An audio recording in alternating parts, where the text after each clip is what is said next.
What is up, you guys? Welcome back.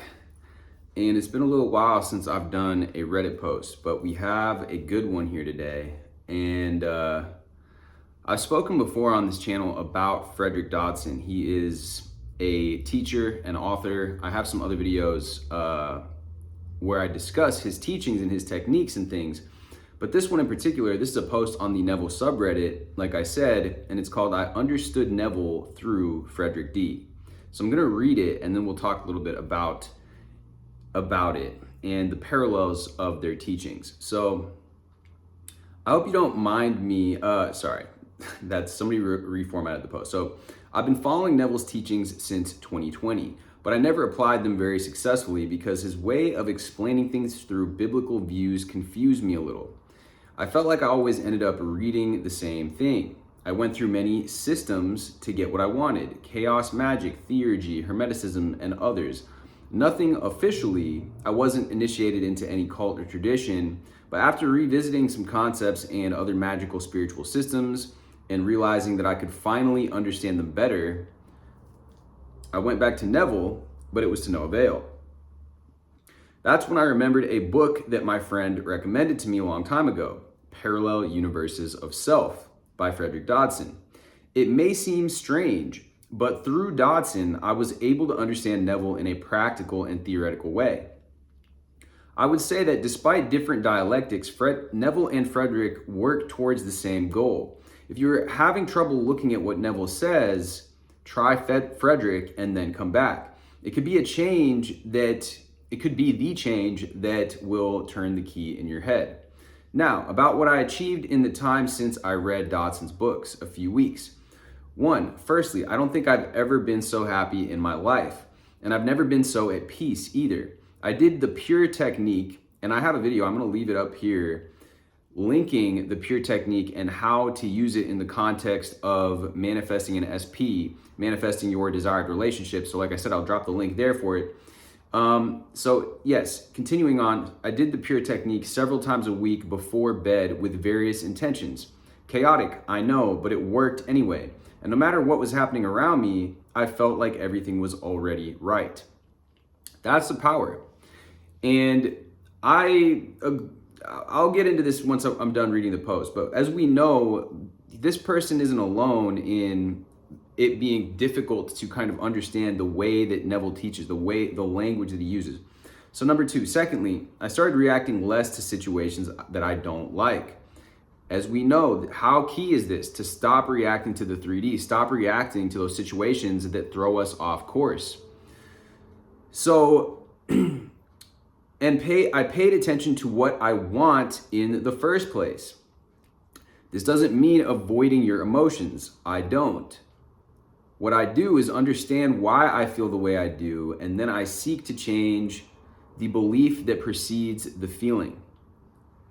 And when I change it through the Pure Technique, no matter how much the situation presenting itself in front of me that brings that feeling, my desired self doesn't feel like that anymore or think like that anymore, so it's not my problem. I'm gonna read this again because I think this bears repeating and it may not be easy to grasp on the first reading. So in the context of feeling those negative emotions or reacting to the 3D, the circumstances that you don't want, what I do is understand why I feel the way I do, and then I seek to change the belief that precedes that feeling.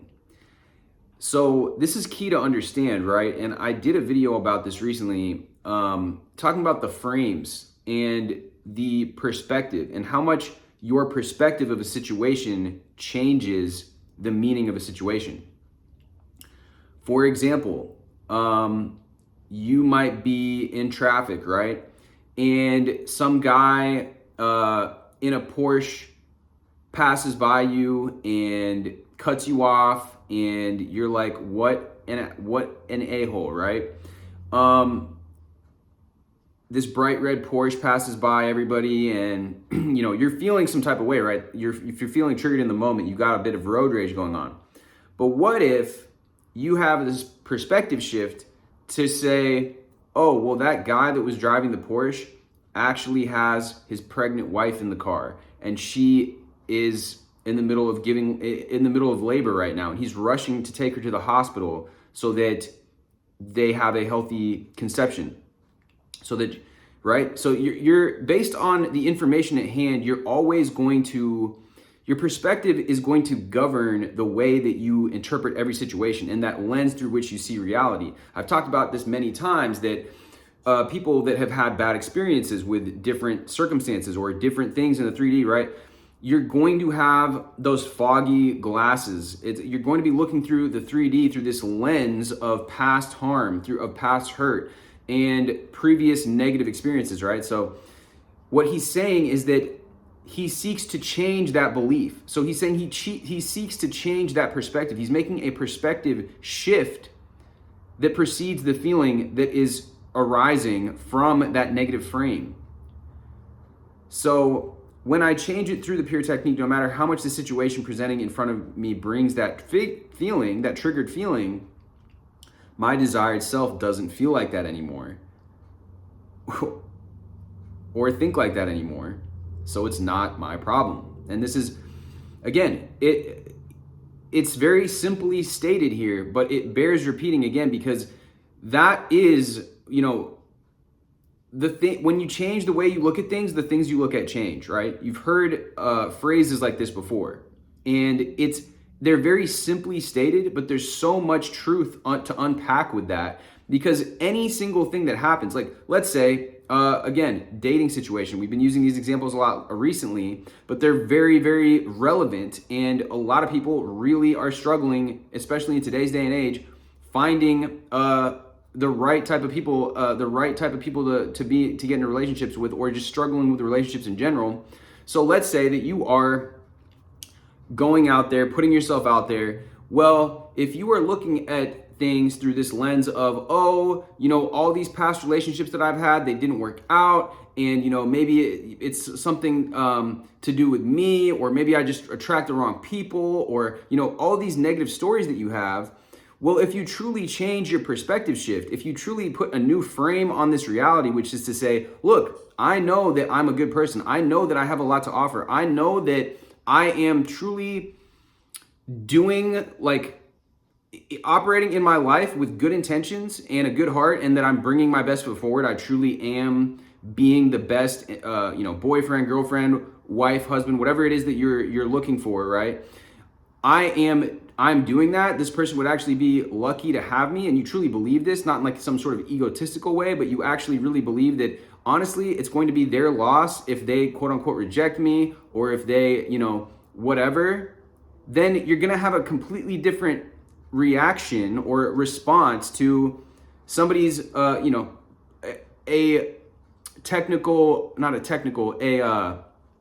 interpreted rejection. You're not going to really interpret it as rejection so much as you might still interpret it as rejection, whatever word you want to use. But what you're going to come away from that with is like, okay, yeah, it's their loss, because I know that I'm a high value individual. Like whatever language resonates with you, I know that I am a high value person. I know that I am a person that's working on themselves, a person that's into self-development, a person that is truly improving themselves, and a person that is developing themselves in the best possible version that I can be, which is a lot more that can be said of most people that are walking around out here. Most people are completely at the mercy of their negative habits, their negative patterns, their negative belief systems, and they are walking around imposing these onto other people, right? So if you're on a person of growth, if you're on a person of an upward trajectory, the truth of the matter is that, yeah, it is their loss. And it doesn't have to just go with relationships, like romantic relationships. It can go for, friendships. It can go for just making connections with people in general.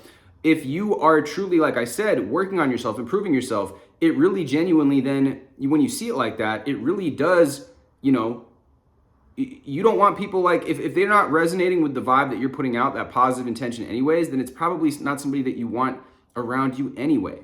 So that's one way, another example of this reframing, right? The perspective shift. So 3, finally, in terms of practical results, during these weeks, I had more money at my disposal.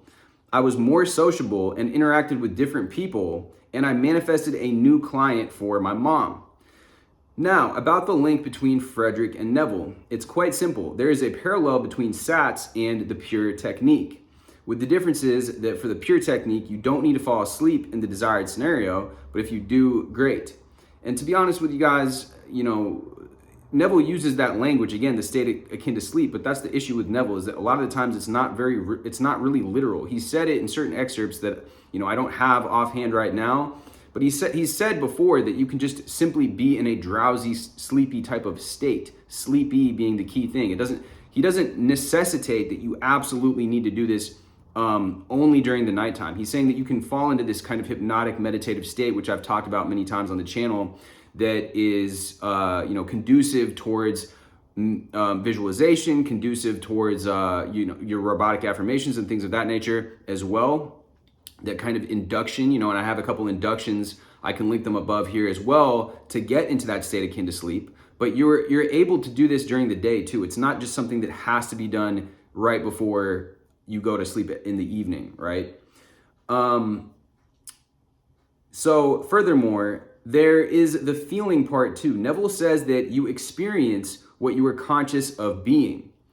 I managed to capture this after returning to his readings and understanding that the world is what I am and the world is what I feel.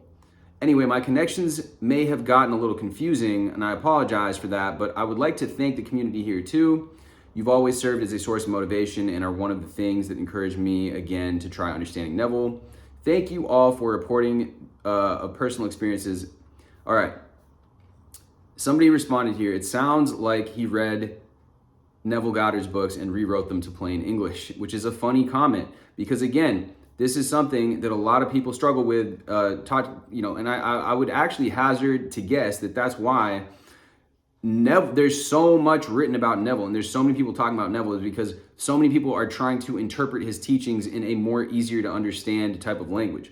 But so somebody asked, would you mind explaining the pure technique a little further? So this right here is a description of the pure technique. And again, I'm going to leave that link above the example that I use for the relationship, but I'm going to go ahead and read as well the pure technique here.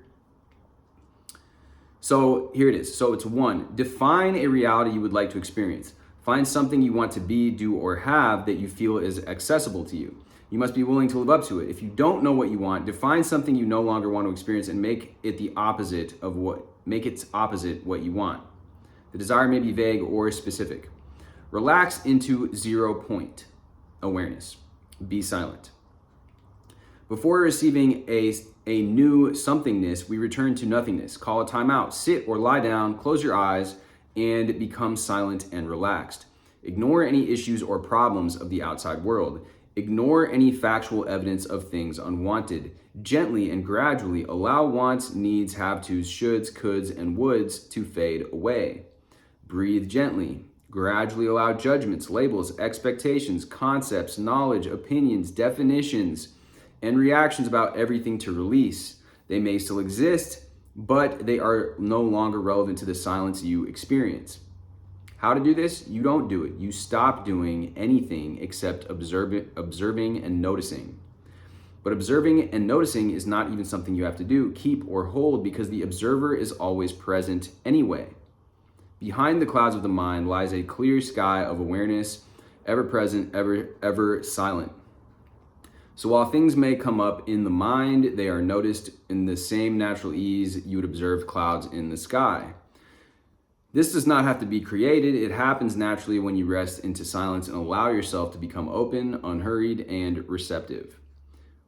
Once an ocean of silence is experienced, and this may take from a few to many minutes, depending on your willingness to release your resistance to the here and now, simply enjoy it.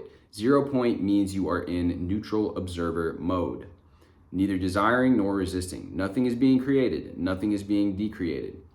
Thoughts come and go, but they are irrelevant. You do not identify with anything. Do not advance to step 2 before you feel completely at ease. Well-being is not the goal of this practice, but its prerequisite. 3, allow yourself to look at the new version of yourself. Once silent, and allow an image to appear that represents the version of yourself that is already experiencing the desired reality.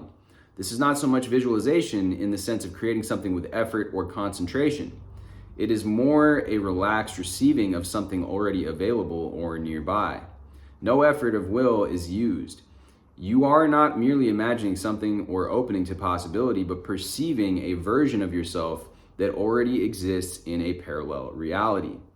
You are becoming aware of someone already there. Look at this version of yourself for who the desired reality is already real.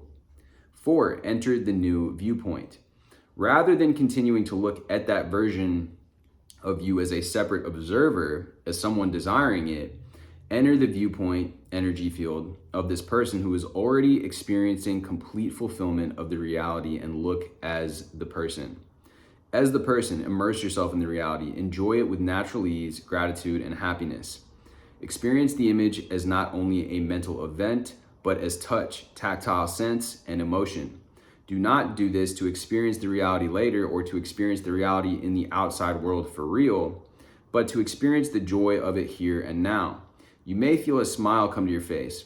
Rest for a few minutes before releasing and ending the closed eyes part of the process.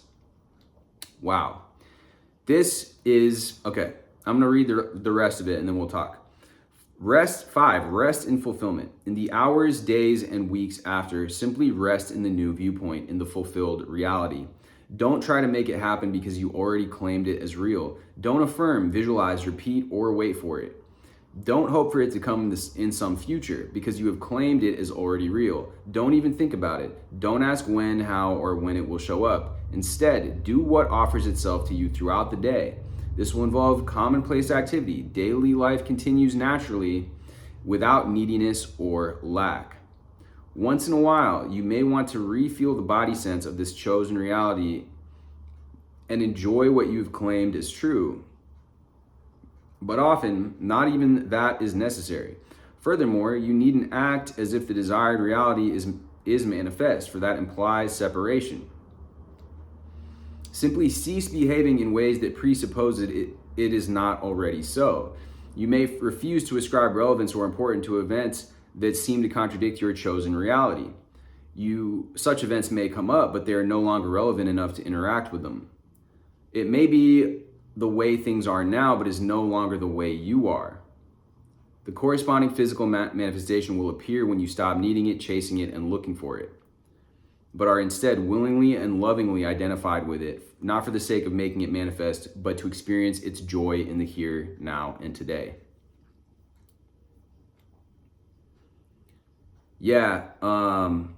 So anyways, like I was going to say, this is just really, really powerful stuff. And again, that resonates a lot, right? This is broken down in the best, most simplest terms that's easiest for us to understand. I feel like in the modern day English language, this just makes sense. This just hits home a lot more than, for at least for me personally. Everyone's welcome to their own cup of tea, so to speak. And not that I dislike Neville, but this is just so much easier for me to understand and apply because it's written so clearly. The idea of, and I've talked about this so many times, that third person visualization, they do this in sports performance. Michael Phelps does this. They do this in Navy SEALs training. And I'm working on a book that is all about visualization right now. Go ahead and download the book down below for free. It is the book, the guide on how to get rid of your limiting beliefs. And if you do, I will add you to the mailing list to get a discount on this book when it comes out. I'm going to be releasing the book on visualization. Not sure how much it's going to be yet, but I'll give you guys, if you guys join the mailing list down below, I'll give everybody half off that joins the mailing list. And in that book, I'm going over all these different techniques on how to visualize, like I said, outlined by top performers, top athletes, techniques that people use in NLP. And NLP stands for Neuro Linguistic Programming. And these techniques are the same that he's doing here. One of the techniques is to imagine yourself first in third person. So you see yourself, what that looks like, because first you have to know what that version of yourself looks like. Then you assimilate into that version. Like he says, see as that person, and then feel those feelings. So it's like, it's using both. A lot of people online talk about, oh, you only do first person. Again, the science and what Frederick Dodson is proposing here, as well as neurolinguistic programming and what people actually do at the top levels of sports performance and what have you, that is, I've done, there's a guy named Paul McKenna. He has various courses on building, he's a hypnotist, right? So all these different modalities, they do it like this. Both are important. Michael Phelps will even sometimes imagine what happens if things don't go right exactly, so that he knows what to do in those situations. But he will allow and kind of receive that, allow himself to receive it, much like Frederick Dodson is saying in this, right? So this is very, very powerful stuff. So with that being said, guys, much love as always. I hope that this has been useful and valuable to you. I'll leave a link to the Reddit post down below so you guys can check it out. And yes, Frederick Dodson, I read his book, Parallel Universes of Self, back in 2019. And when I was reading it, I was manifesting this music video shoot, and everything actually fell into alignment. I got this influencer, this chick that has like quite a big following. I just hit her up, sent her the song, sent her the idea for the music video. She hit me back, she FaceTimed me, and then she came along on the shoot, and we had an amazing time. We had a great shoot, and she was stoked to be part of it. And I rented out the place, got everything all came together. The video guy, I got a guy to edit it because the video guy bailed on the editing. If you guys are familiar with working on video projects, there's always there's always something going on. When there's moving parts with a project like that, especially if the people don't have stake in it themselves, people bail on these types of projects all the time. But I kind of use this technique a bit, and I actually would say that it helped me kind of manifest everything so that everything came together full circle as far as that project went, because it was pretty involved. But enough about that. Let me know what you thought about this down below. Drop this video with a like. Hit me with a subscribe. I'm going to be dropping more stuff about visualization. I'm going to be dropping more stuff. Frederick Dodson, I might be covering more of his topics. I'm actually going through Joe Dispenza's, it's called his intensive course right now, that I acquired, and I'm going to be dropping some more golden nuggets. And the cool thing about this is that Joe Dispenza is saying the same thing. He's saying this stuff through a very scientific perspective. He's showing in this course about how the synapses of the neurons, they connect when you're having these thoughts, when you're learning something new. So when I tell people that your thoughts are real forces, they really are. And they're really just changing, and your mind is a sending and receiving station of thoughts. So the thoughts that you put out, the imagery that you're entertaining, where your attention is focused is just going out into the universe, into the etheric space, and it is bringing that closer to you. As long as you're doing it, you don't want to be acting with desperation. You don't want to be acting with all of these attachments, all of this kind of fear, anxiety. We've talked many times, right? This 0 point, you can liken it again to the middle point right here, right? Which is that relaxed, calm state. We're not in that anxious state where we need it so bad, and we're not in that fearful avoidant where we're just, again, those things they're extremes on this side of polarity, because they're both just functions of dysregulation. So really, it's almost like they're one and the same, kind of, in a way. This is what you want. That's that 0 point that Frederick Dodson's talking about. So anyways, guys, much love as always. Like I said, I will see you guys in the next video.